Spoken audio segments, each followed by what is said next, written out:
আমরা তার জন্য দোয়া করতেছি অনেক। আওয়ামী লীগ আসলে আওয়ামী লীগ তো কৈরাস্তার সরকার ছিল, তারপরও কেন আওয়ামী লীগের কথাই বলছেন? আমরা আওয়ামী লীগের ভালো ছিলাম, অনেক চাল পেতাম সরকার থেকে, 2-3টে চাল পেতাম, এখন একটা পাইনি। মাসে 30 কেজি রেশন কার্ডে চাল পেতাম, ওটা পাইনি। মাসে একটা দুস্থ মাথা 30 কেজি করে চাল, প্রতি মাসে 30 কেজি চাউলটা তো পাই আমরা। চাউলটা তো আমরা খাওয়া পেট চলে আমাদের নাকি? হায় আল্লাহ, আমি যদি কোনোদিন মন্ত্রী হই, আমি যদি, আপনারা নিশ্চয়ই সেই ভিডিও দেখেছেন, সেই হায় আল্লাহ বলা, এত অঙ্গীকার ব্যক্ত করা মানুষ আসিফ নজরুল বিচার ব্যবস্থাকে ধ্বংস করে দিয়েছে। তিনি বলেন আমি কি করেছি, দেখেন আমি এটা করেছি, দেখেন আমি ওটা করেছি। একটাও কি জনবান্ধব? একটাও কি বিচার বান্ধব? একটাও কি আইন বান্ধব?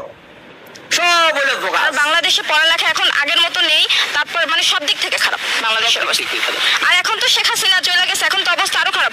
এই বাচ্চাদের কোনো নিরাপত্তা নাই। এটা এখন যদি আমি এই কথাটা বললে হয়তো আমি জানি, তারপর আমার কি হইতে পারে এটা আমি জানি। শেখ হাসিনা চলে যাওয়ার পর সবাই বলতেছে যে শেখ হাসিনা এই করছে, ওই করছে, হ্যাং ত্যাং অনেক কিছু করছে। আসলে আমরা মানে আমি হবার পর থেকেই শেখ হাসিনাই মন্ত্রী ছিল, প্রধানমন্ত্রী। তো ইনি চলে গেছে, তিনি চলে যাওয়ার পর মানে কোনো ছোট ছোট বাচ্চারা নিরাপত্তাই নেই, সব জায়গায় ধর্ষণ, শুধু ধর্ষণ। এই আমাদের বরগুনাতে ধর্ষণ হইতে আছে, ধর্ষণের কোনো ই নেই। তো তাতে শেখ হাসিনা চলে যে লাভটা হইলো কি? তাতে তো আমাদের অবস্থা আরো খারাপ। আমরা মেয়েরা কোনো জায়গায় সেফ না ভাইয়া।